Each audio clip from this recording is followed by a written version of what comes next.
When I first started teaching, I struggled with literally all the things and everything. I felt like I had to repeat myself a million times. I felt like I told my students to line up a dozen times, and half of them would be crawling on the carpet, poking each other, just goofing off in general. And I felt like I had to tell them over and over again to be at a voice level 0, voice level 1, whatever the expectation was.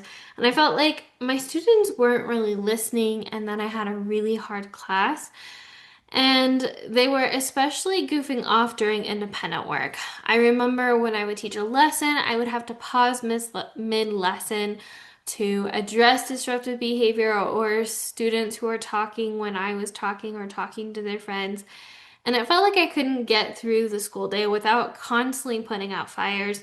And I felt like it was really starting to impact my students' performance in the classroom. And so then I learned that transitions are the number one time of day where disruptive behavior occurs. So I started to think of ways to automate how my students transition from one thing to another. And how can I do that and have my students follow expectations without me saying anything? And that's when I stumbled upon this strategy and I started using it in my classroom, and it honestly changed everything. And so today I'm going to dive into that strategy on how I personally get my students to transition from one thing to another. I actually shared this on social media the other day and the post blew up. So I'm really excited to hear what you think about the strategy. So with that being said, let's dive in. Hey teacher bestie, my name's Helena and I'm the creator of the Present Teacher Podcast. I'm a first year teacher coach, and in this podcast you are going to learn everything from simple, actionable classroom management, social emotional learning, and teacher wellness strategies. You know that impact you want to make in the classroom? Well, we're going to make it happen here. So, the secret. Let's reveal the secret. The secret revealed. The secret strategy I use in my classroom to get my students to transition from one activity to another is using songs to transition. Yep, that simple. I use songs in my classroom to get my students to transition from one thing to another. Now, not just random songs, and I'm not saying like the cleanup song, like clean up, everybody. Do your share. I think that's how it goes. It's been a while. Not that. I actually have designated songs for designated transitions. And this is how I get my students to go from one activity to another without me saying anything. So, for example, a couple years ago, I had an unannounced observation from the state and my superintendent. They didn't let me know they were coming in, and they came in during math centers. Well, when the superintendent and the state representative came in, my students were doing centers, and I was at the back kidney table working with a small group, and the rest of the students were doing their centers. And I have a teacher helper. During the time that they were there, they saw that the teacher helper then played the song to transition centers. So my students cleaned up their center, put it away neatly, and then transitioned to the next center station and started working on that one right away. And the amazing thing was, I didn't get up from my seat. I didn't touch the board at all. I didn't do anything. I was still in the back teaching my small group, not worried about what the kids were doing because they had it handled. And so when the state representative and the superintendent saw that, the superintendent actually met with me after, thanked me, and asked me to train substitutes in my district. And so having your students transition without you can be really powerful, and it can be really amazing to watch, especially for an observation. So let's talk about how did I use those songs and what did I do to get my transitions to run that way? We're going to talk about that next. So let's go ahead and dive in. So first thing we're going to talk about is how to set them up.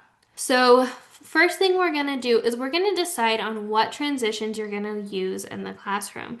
So come up with a list of all the different transitions you're going to use throughout your day. Now let's talk about transitions.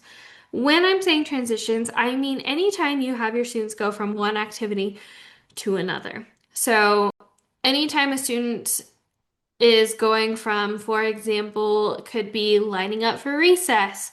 They're coming in, packing up, going to the carpet for whole group learning, going to their seats, transitioning centers. All of these are different opportunities or transitions in the classroom. And so, one way you can go about this is to walk through your schedule and see the different transitions you might have throughout the day. For example, if I were to look through a typical second grade schedule, like my day, I might say, okay, coming in the morning, that's a transition that's going to have a song. Coming to the carpet for class meeting. That's another song, that's a transition. And then they're going to have to go back to their seat for independent work. That's another transition. Lining up for specials. There's a transition, etc. So I'm just walking through what a typical school day looks like, and I'm looking at the different transitions and where they might be. After that, I'm going to come up with all the different transitions I need a song for, and some might repeat. For example, I might have the students line up for specials in the morning, line up for recess midday, and then they have lunch later in the afternoon. All of these are the same transition. It's lining up is the transition. They'll just be lining up for different things. So come up with a list of transitions you're going to use throughout the day. And they might be things that you use more than once. My lineup example. They're going to line up several times throughout the day for different things, but I can use the same song for that. They don't need different songs because otherwise there's going to be a lot of songs. So if I were to walk through my schedule, this is what my list of transitions would look like. Coming in the morning, whole group or coming to the carpet, independent work, going to their desk, lining up, transitioning centers or rotating stations, and then packing up. Those are the different transitions I'm going to have throughout the day. Now, coming in the morning, whole group learning. I could have students go from lining up to going to the carpet, from lining up to going to the desk. You see what I mean? You can use these interchangeably and you can use them multiple ways, lining up for different things, going to the desk for the different things. But it's the act of getting up and moving from one activity to another that I'm pairing this song with. So after you've decided on the different transitions you're going to have in your classroom, let's talk about choosing transition songs. I get asked all the time, what songs do you use? Which ones did you pair with which? And here's how I did it. So, a couple different ways to come up with songs for your transitions is to choose songs that your students will love. So this could be trending shows or movies. So back in the day when Moana 2 came out, you best bet one of my transition songs was Moana 2 as a primary teacher. When Frozen came out, Frozen 2, again, you best bet one of my songs was Frozen 2. Red, etc. Anything that's trending with your kids right now, or your kids are gonna love, make a great transition song because your kids love the song and they're not gonna dread it. Another thing you can do is an instrumental of their favorite songs. I use transition songs even with upper elementary and secondary.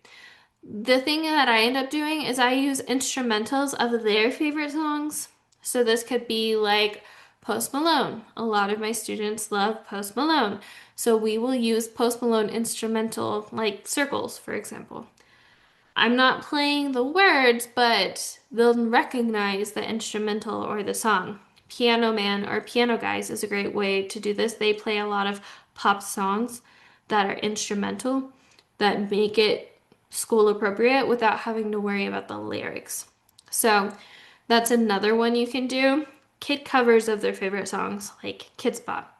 So coming up with just a list of songs, and then if you have a theme. For example, I have a Harry Potter classroom, so you best bet the first song that comes in when they come in the morning is Hedwig's theme.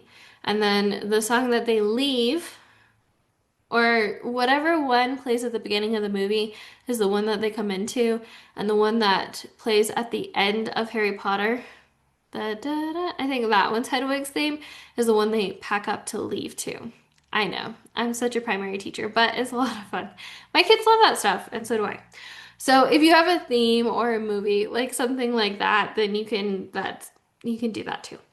So Now that we talked about deciding transitions and choosing transition songs, let's talk about teaching transitions like procedures. Here's the secret to getting your students. How do you get your students to move during the transitions the way you want them to where it's automated with the song? So, this is how we do it. So, a good way to get kind of a visual of what I'm talking about are my classroom procedure slides. Transitions are honestly just classroom procedures. I just like to pair them with songs and music, so my students do it automatically. But when you teach a classroom procedure, I don't just tell my students what to do, I actually model to them what it should look like and sound like. So, here is what it would look like if I were to teach a a procedure, one of the transitions. So let's use lining up for example. So this is the different steps and then I'll walk through an example. So the first thing I do is I model what it looks like, sounds like. All right, class, and then I physically get up and model it. And then we have a discussion, what it does look like and sound like. Then I model what it doesn't look like and sound like. And then we discuss why it's important not to do it that way and what it shouldn't look like and sound like. And then we practice.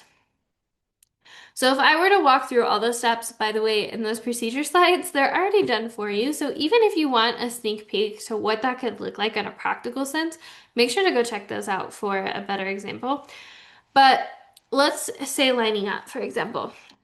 Class, yes, yes. All right, today we are going to learn what it should look like and sound like to line up, but we're going to play a game. This game is we are going to play music when we line up.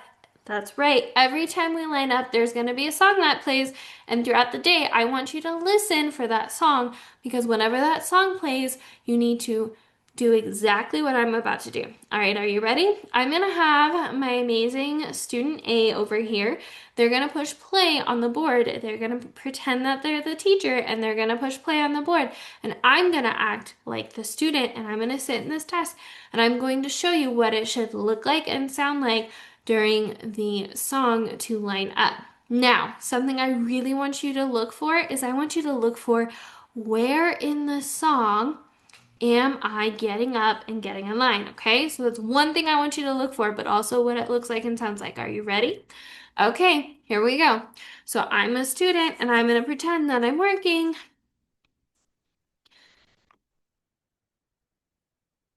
And then I would physically get up, push in my chair once that part of the song that I want them to transition to. And then I sit back down. I'm not going to do that because, wow, I can't move the camera with me. All right, class, what did you notice that it looked like and sounds like when I line up? You're right. I was at a level 0 when the music played. You're right. I cleaned up right away. I didn't leave my stuff out. Yes, when it came to this point in the song, I pushed in my chair. Did I toss my chair over? No, you're right. I pushed in my chair. Yep. So you're right. I did use walking feet when it got to that point in the song. You're right. I did face forward with a bubble in my mouth. All right, great. And what point in the song did I move? You're right, when they got to that part. Okay, so now I'm going to do it again, but I want you to see what it shouldn't look like and sound like, okay? So I'm going to do it wrong on purpose. And this time, I want you to be able to tell me what it shouldn't look like and sound like. Are you ready? All right, here we go. Push the chair over, run around the classroom, leave a mess, um, don't move at the right spot, run to the line, talk to my friends, exaggerate. All right, what do we notice that this shouldn't look like and sound like? You're right. I didn't have walking feet. I wasn't at a voice level 0. I did move at the wrong time. I did leave a mess. All right, so why is it important that we do it the first way? You're right, so we can keep our friends safe. Yes, because it's important that we do it at the right time so we can listen to directions. Yes, so everybody is safe. Yes, so we don't come back and we have a mess at our desk. Yep, so we're not late for our next thing. You're absolutely right. All right, I love this conversation, and now I want to see if you can do it right, what it should look like and sound like. So I'm going to play the music. I'm the teacher again. I'm going to play the music, and I want you to show me what it should look like and sound like to get in line. Ready? I push play. Some of the kids do it right, some of them do it wrong. Class, class, yes, yes. I noticed that some of us, I love how most of us had walking feet, but I had some of us that didn't move at the right spot, and some of us left a mess at our desk. So can everybody go back and we're gonna do it again? And you practice, practice, practice until it becomes right. So that's me modeling what it should look like and sound like with the music. I'm pairing the music with the transition of the procedure, and we're practicing. And then after, all right, boys and girls, or all right, class. So what I want you to do is today, I'm going to play that song throughout the day. Whenever you hear it, I want you to do exactly what you just did and transition and get in line and show me what it should look like and sound like to get in line with that song. Okay? All right. And then move it on. So that's what teaching transitions like procedures is like. Using my formula when it comes to teaching classroom procedures, I just pair music with it. Um, so yeah. So let's dive into the next common question I know I'm gonna get. How to pull them up. How do I pull up the songs? Again, this was something that when I shared this on social media, a lot of people asked me, how do you pull up the songs? How do you get your students to play the songs? So when I shared, let's see, so there's a couple different ways. So the first thing is I like to actually save. I like to open all the songs in order that I'm going to use that day. So for example, coming in the morning, whole group, then independent work, then we're gonna line up. Then next on our schedule is centers or stations, then packing up. So I'll have them in order open on my Google Chrome, and then I'll save all those tabs as a folder. So first thing in the morning, I just go to my bookmarks and I open my saved bookmarks and it opens all the songs at once. It's a little annoying because some of them, if you go on YouTube and they push play on all of them, yes, you might get ads. You can also do Spotify if you have Spotify or whatever music you want to use or have access to wherever you're at. You have to pause each one, otherwise you have just kind of chaos of all of them playing at once. I haven't quite figured out how to not have that happen when you use this strategy. Let me know in the comments if you have a different way. But I just open them all, and then my teacher helper, we'll talk about this in a minute, pushes play and pause and restarts the songs, depending on our transition. So that's the first way. The second thing is I create daily slides with what we're doing, and my students push the timer and then they push play and pause on the songs, and the YouTube videos are embedded into the slides. Quick bonus tip, you can have your students run the classroom without you and run the centers without, or run the transition songs without you. And that's how I do it. So after you practice it and your students have it, typically about a month in, I usually run it the first month. And then after that, we start classroom jobs.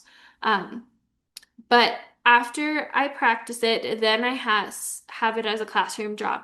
I have a timekeeper who pushes the button, the timer, for like centers. They're in charge of starting and stopping and resetting the timer.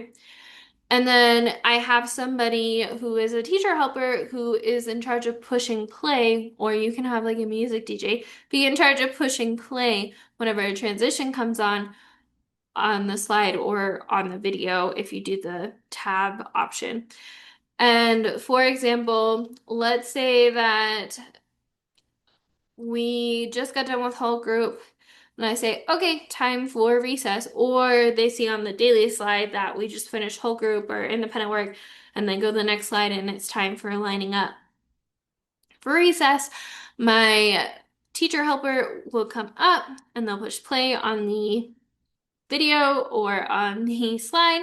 My students will get up, they'll transition, and then my teacher helper will pause. And I always give them the right to, if the class didn't do it the way they're supposed to, they can say, all right, I loved how people did this. I saw a couple of people do this, though. Everyone go back and do it again. They have the right, the privilege. Like they can do that. So then they play the song and then everybody lines up and they go. And same with centers. Let's say we're doing centers. My timekeeper would set the timer.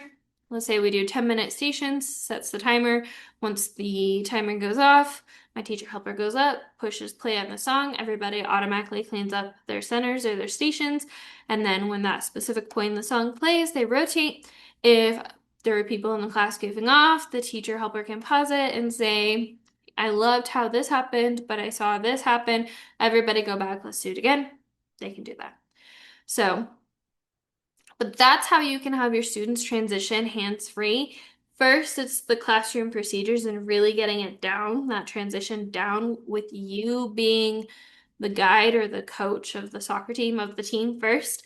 And then you start having jobs where the students are in charge of being the assistant coach, for example, and running it without you. And then when they get comfortable with that, then you can start doing other things. I can start, teaching small groups or pulling a student back who missed yesterday's work, or I noticed during whole group they had a hard time with the skill, so I'm going to pull them back and reteach really fast. Really having that flexibility is really going to help with that. So that's how your students can transition hands-free, and you don't have to worry about being the captain of the ship and running it each time. So the next question I know I'm gonna get is when to change them out. No, you do not need to listen to the same 5 to 10 songs all year round. I get tired of my transition songs, and so do my kids. So I actually like to, once a quarter, I like to change out the songs. So I leave them for about 3 months-ish. I leave the transition songs the same. And then when it's like the start of a quarter, after a major break, that's when I will typically switch out the songs. And you can even have them, once you have that first set done, you can even have them kind of match the theme. So if it's fall, you can have like fall scary or relaxing music or whatever. You can have, wintry songs, whatever it may be, summery songs, stuff like that. You can definitely do that too. So I do this so students don't get tired of them, and frankly, so I don't get tired of them. And then typically for the last quarter, I let my students vote on their favorite, and we choose that one from the year so far. And it just kind of freshens things up, and I let them vote on some options for transition songs. I might have like 2 for each transition, and I let the class vote, and whichever one the majority wins, that'll be our transition song. So all right, so that wraps up how I use songs for my classroom transitions. So, as a recap, we first talked about the secret revealed on how I use songs during transitions to get my students to transition from point A to point B without me doing anything. Second thing is how to set them up. I walked you through everything I do, from how I decide on my transitions, how I pull them up, how I have my kids run them without me, everything in between. The next thing we talked about was when to change them out. How often to change them out, what you can do to change them out, and kind of just freshen things up so things aren't as stale. And by all means, you know your classroom best. If at some point you're like, we're tired of this song, I know she said once a quarter, but we need to switch it up, switch it up. Do what feels best for you. So, I hope you found this helpful. Using songs for transitions has honestly been so fun, and one of the things I absolutely love as a teacher. And I've actually taught quite a few of my colleagues now who have observed my teaching, how I do that. I will say, because I think I'm going to get this question, some of my favorite ones for primary. Again, primary, because that's primarily where I am at currently. I love using the Kids Bop Shuffle for transitioning centers because I love actually dancing with my kids. So, not being afraid to use your own spin and make it your own, and just kind of be silly but in a functional way if you want to. So that's one. And then, like I said, I have my Harry Potter classroom, so I love doing Harry Potter in the beginning of the day and at the end of the day. So yeah, those are some of my favorites. What are some favorites or some songs you might use for your transitions? Let me know in the comments or send me a DM. Thank you so much for tuning in to this week's content. I would really appreciate it if you could like, subscribe, leave a review wherever you're tuning in from so more content like this can reach more teachers and give them more ideas on some classroom management strategies that they can use in the classroom. If you want more resources in regards to classroom management, I have some resources for you. The first one is my free classroom management guide. This guide has the top 10 classroom management strategies I recommend using in your classroom. And what I like about this is I have a ton of content out now on classroom management. It might take you a while to shuffle through it all. So what I do is I take the top 10 questions I get in regards to managing in classroom, I answer them, and then I linked to additional podcasts and YouTube videos. So you don't have to shuffle through all my content now because I have a lot of it. You can just click the link for further explanation. So definitely check that out. If you want to take it a step further and you want the practical done for you templates, what I use in my classroom, you want me to do the work for you so you don't have to, and then definitely check out my classroom management bundle. This bundle has it all. Classroom jobs, classroom procedure slides, you name it. It has everything in there. What I like about this is you can get all of my classroom management templates at a discounted price. Or if there are specific things in that bundle you like, I do link to my TPT store where you can get access to individual templates that you're looking for. And even if you just kind of want, an idea on what this can look in a practical sense, you want a visual representation of what this might look like in an example, definitely go check that out because I definitely don't have a problem with you looking at what I'm using in my classroom and making it your own. So for inspiration, so on what this could look like in your classroom. So definitely check that out. And the last one, if you want the strategies, you want the, hey, I really want to get better at classroom management this year. What can I do? I recommend checking out the Present Teacher Circle. The Present Teacher Circle is my community where I help new and first year teachers make their life easier and automate the classroom, much like automating their classroom with classroom transitions. What I like about this community/program is it is very robust in the sense that the first month you get immediate access to everything. So it's choose your own adventure. If you want to focus on planning, you focus on planning, data, communication, grading, classroom management, wherever you want to focus on, you can. It's all released to you all at once. But the first two modules inside of this community is heavily focused on classroom management. So you can go through those modules, learn everything I have on classroom management. And then what I like about it is there's actually a 15-day classroom management challenge in there. And if you complete the classroom management challenge in that community, you automatically unlock the classroom management bundle and you get access to all the templates. So, and it's a lot like that. So there's a lot of resources. The classroom management challenge, it's just one prompt or one piece of classroom management that I recommend you look at that day, and you let me know that you did it, done, and then you move on to day 2, 3, 4, all the way. What I like about that too is I give different scenarios during that 15-day challenge at the bottom of common disruptive behavior. So let's say a common one is my students are talking when I'm teaching. What do I do? And then I break down exactly what I would do or what you would see me do in the classroom. It's a great way to kind of take you behind the scenes without having to worry about you seeing faces of my students. I walk you through exactly what's going on through my mind and exactly the steps I would take to solve that. So definitely go check that out. And like I said, if you don't want to focus on classroom management, you can jump to any of the other sections. It's really there for you to help you make those first couple of years of teaching easier. I tried to put as much of practical content and grab for you content as I could. And that's what I like about it. It is very much choose your own because some of us might be really solid on classroom management. Some of us might want help with planning, or some of us want to focus on classroom management for a couple months and then we want to go to planning or grading. That's totally fine. You can jump around and stay and use whatever you want for as long as you want. So definitely go check that out. We would love to have you inside.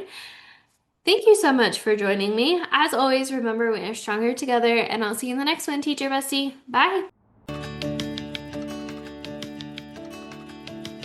Thank you so much for joining me on today's episode. I hope that you were able to take away some value that will help you thrive inside and out of the classroom. It would mean the world to me if you could take 5 seconds right now and leave a review on this podcast. And if you found this podcast especially helpful, make sure to take a screenshot of this episode right now and tag me on your socials to let me know you're listening. As always, remember that we are stronger together with all the love in the world. Helena, aka the Present Teacher. See you next time, Teacher Bestie.